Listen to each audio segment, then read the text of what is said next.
Hello, and I would like to thank you for coming to view this video. Our company, which is called DSAW Unmanned Vehicles, and you can find our website as unmannedvehicles.eu, is working closely with Sky Drones, and in today's video we would like to show you a first view of the Android version of the ground station. As you can see, I have in front of me our latest design folding hexacopter. I have my laptop, and I also have an Android device laptop with me.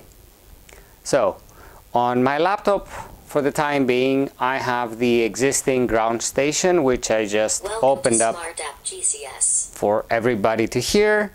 So for this one, the only thing we had to do was either by USB cable or telemetry. You would simply connect your flight controller. On our systems we have an external USB, and then simply click connect. Connected to drone. So from the existing system you could easily either tune your whole UAV, PID settings, radio settings, anything else, or you could even program a mission and directly send it by USB or telemetry to your drone. So since today we're here to talk about the new Android version of the ground station, we don't really need my laptop anymore, so I'm just going to disconnect from the software, close the software, disconnect the UAV, take the cable so that we can run both connections to the new laptop, and simply shut down my computer for us to check the rest. And we take this one here. So you simply need, for the time being, you only need a tablet or a laptop that has Android on it. Really soon there's going to be also an OS version, and also there's going to be a PC version for it. So for this we're going to use an OTG cable. Along with the OTG, we're going to use our micro USB. So we're going to start our connection with the micro USB. Connect it here, and as soon as we connect it, if we have installed the software properly, the tablet itself, it's going to request to open ground control.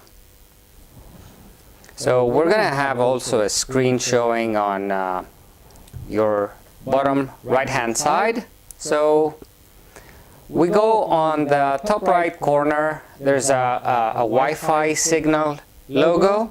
We just click on it, that's connections. We check our connection and we try to find it. So this time we're going to have serial connection. We check the port and the baud rate. So for this one it's going to be 115200. We add the port and we simply click open. So as soon as the port is opened up, we have our ground station opened up here. If we move our UAV around, we're going to see the horizon moving around on the screen. So we're sorry we're in a closed space, so you're not going to see any GPS fix, and neither any battery, because we don't have a battery installed, but you're going to see the volts coming straight from the drone. You're going to see the connectivity health, which right now, because it's USB cable, it's 100%, and it's also going to have the timers, which the one timer is the time you're being connected to the drone, and the second timer is the timer that has to do with how long you're flying. So on the top left there is 3 bars. If we press on the 3 bars, we can go into, we have 4 menus. So the first menu is world, which was the map we were seeing when the application was opened up. The second menu is settings, and we're going to go into settings now. So here we have all the settings to make our software work exactly how we would like it for the country we're in. So for me, the easiest software, even though I'm from Greece, when it comes to software, the easiest for me is English. Distance, I would like to have meters. Speed, again, meters per second, because everything I like to program, I like to have it with meters per second. When it comes to area, I prefer square meters. I have tuned my maps provider to be Google Maps. I turn on to have speech notifications, which wasn't turned on so long. I have the scale application layout scaling, which I can pretty much change anything I need to have the scaling different. And then I have the planning preferences, which is the maximum range and the maximum altitude. I allow my copter to fly away. So depending who uses the copter and for what kind of mission you use it, it's always safe that you use a geofence. So this is like a geofence function. It's best you program one here for anything you need to do. So besides general settings, we have map settings. So on map settings, we can choose the map provider we like. And also, if we go onto the map and we put two fingers on and widen it up and eventually choose a location size which is reasonable for download, instantly the software is going to allow us to download. So here, as you can see, I chose a map size which is almost 4.5 gigabytes. This is a pretty big part of Congo actually that I chose. So you see here I try to make the map bigger and it doesn't accept for me to do this anymore.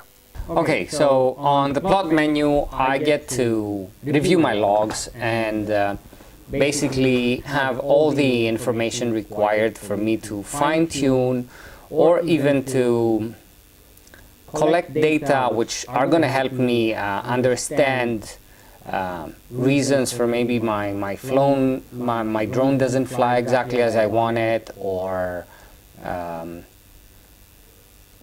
disturbances I found in my flight, on my auto mission flight, which I would like to realize if those are vibrations, incorrect PID settings, anything else I need to tune. So from here on the main screen we have five main logos. Again, I have to tell you that this software is still not 100% available. It's still mostly for testing, but we would like to present it to you. So on the left hand side, the five logos, I'm going to start from the two bottom ones, which are the obvious. I suppose you can see them, which is the zoom in and zoom out. And then the middle one is choosing the map. What type of a map I would like to have. If it's going to be original map, if it's going to be satellite type map, or is it going to be hybrid. Then the second one from the top, this has to do with my home location or my orientation, and the top one has to do with the waypoints or region mode flying. So after we finish with this, we can go into the gear. So now, as you can see on your screens, my specific UAV here is disarmed and it's on stabilized mode. I have no GPS fix still because we're in an enclosed space and my connection is 100%. So going to the gear, I get to have general information about my controller. This specific UAV has the SmartApp Pro 3.1. On a next video, we're going to show you Smart AP Max and its capabilities flying in wind conditions and long duration flight, because this actual UAV flies for about 45 minutes with the camera on it. So besides general information, we can go into our airframe. For this specific one, we have chosen that it's a hexacopter. The autopilot orientation is default, which means it's looking forward 100%. Then I can choose different types of orientation. My GNSS module, which is an M8N on this one, or M8P in some occasions. We can choose again the orientation to have proper auto mission flights. I can make the ESC calibration from here. I have disabled landing gears because this one doesn't have any landing gears for the specific moment. And also I can adjust the motor idle thrust, which is basically when I arm my motors if they start spinning and at what speed they start spinning. Then on my radio, if I click radio, I can find all my radio settings and my radio calibration, and if I need to do any of my channels to be normal or reverse, I calibrate everything from here. On this specific, we use an S-Bus receiver which has telemetry both from the flight controller and from the receiver. We get to receive telemetry data. Sensors, here you can see my accelerometer, gyroscope and magnetometer, GPS, everything, temperatures, so I simply move it around so you can see my screen changing, and I can calibrate everything from here with the exact instructions I had on the previous GCS, which you can find on the Smart AP channel on YouTube. Then here I have my battery information, what type of power distribution board I'm using. This particular one uses the SmartUp PDB. What's my cell count, what's my total capacity, and yes, this has an 18,000 total milliampere capacity. It's two 9,000 milliamp batteries, and no, it doesn't fly LiPo. So here we have tuning my PID rates.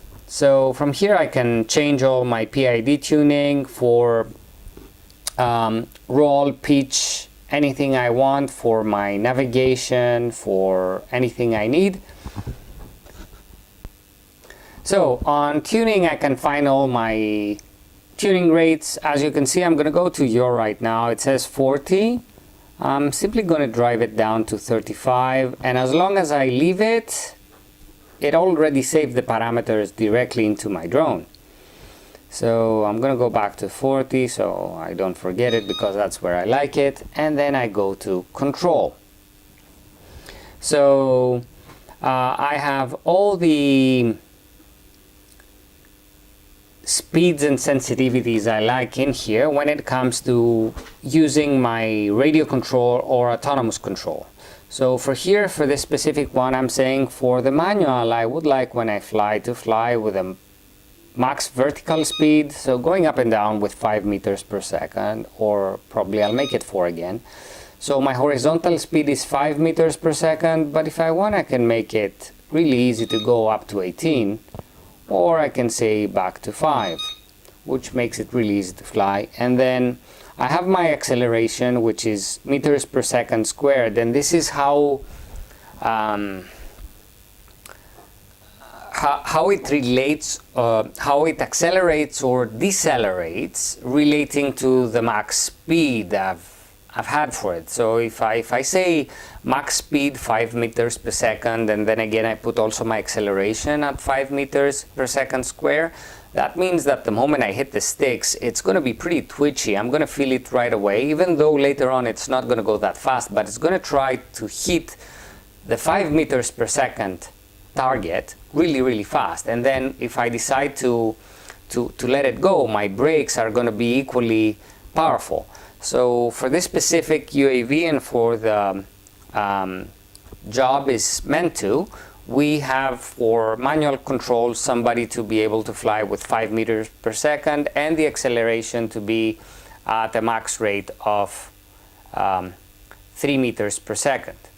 Okay, so on autonomous control we have, again here we can program what kind of a vertical speed is it going to use for the autonomous flight, how quickly it's going to climb and how quickly it's going to lower its altitude. Then we have its max horizontal speed that it's supposed to use on an autonomous mission. I have to say here that if you're using region mode, which in my specific case this is mostly the one I use, you can retune the speed there for the specific mission. This is mostly here in case you decide to use your mouse or your hand and place a waypoint directly on your screen and simply say to the drone, oh, fly there, go there right now. So it's going to do it with 5 meters per second. So I have the achieve first waypoint altitude turned on, which means that by the time I activate my mission and before the time you reach your first waypoint, I would like you to receive the proper altitude. I don't want you to fly there and just simply start climbing at the first waypoint. And then I have all the return to home options, how many meters I would like it to be when it returns to home, it's going to be the vertical speed, horizontal speed, landing altitude, and landing speed, and what's going to be the return to home yaw mode. If it's going to be, I have an option to have it normal or inverted, depending how it comes. Or if I want to choose, I don't want to have any yaw mode. And then I have all the fail-safe options. What happens in the loss of my radio control signal? What happens in the loss of my telemetry signal? And what happens if I have an extra low battery? So depending what you want to do, you need to fix those exactly for your specific use.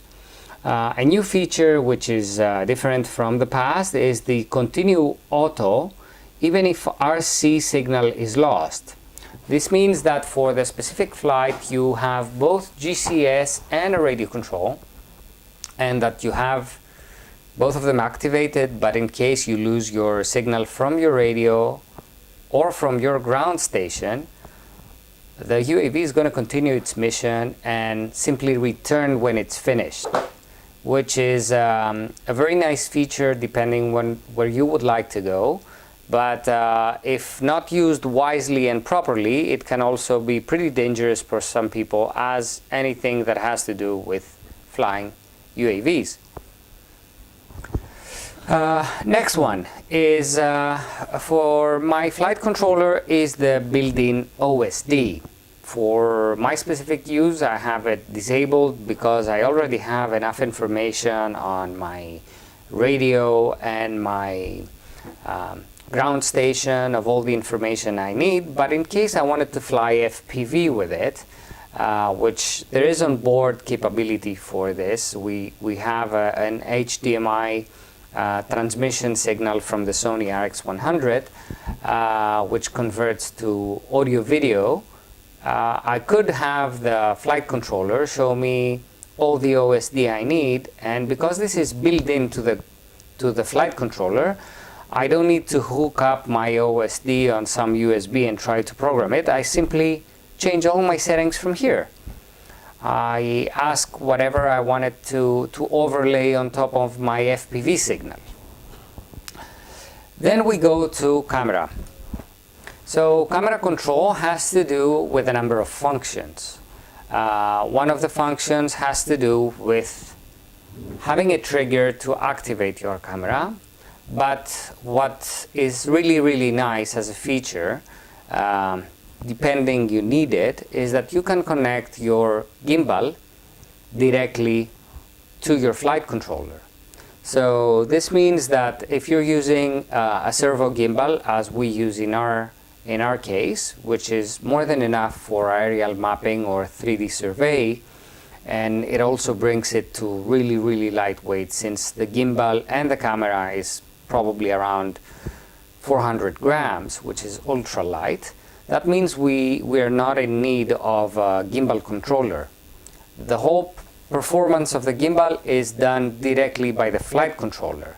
And here you can tune the PWM output for the servos that control the roll or the pitch. In our case, we don't have yaw. We don't need it for yaw rotation. We simply use the yaw of the UAV. So we have roll pitch, which we can control the angle, the PWM power output, which channel it goes to, so we know if we also want to have it as a pass-through control from our radio, which channel we have to use from our radio. Then we have the same settings for yaw, and the same amount of settings we have it for shutter. So even the shutter control, if you have a shutter which has a PWM input, you simply have to connect it to your flight controller and tune it from here, and everything is going to be auto-calculated. Last but not least, we have the list of parameters. So for all the things we pretty much tuned all this time here, we have it also as a list of parameters. So if you know how to tune your copter through the parameter list, and you don't need the easy access that all these separate buttons give you, you can go straight into your parameter list and tune everything you need. For now, for most people, I would suggest that you get to go to the buttons one by one, and you calibrate your radio, you fix your airframe, you fix your sensors, you fix your battery, and don't try to go through the parameter list, because it can be confusing, and mistakes as such in a lot of people can cost their UAV. So using the tabs menu is going to make things so much easier. So as an ending to this video, because we have shot all this video all this time through a USB cable, I would simply like to do the following. So I'm going to go on the top hand side here.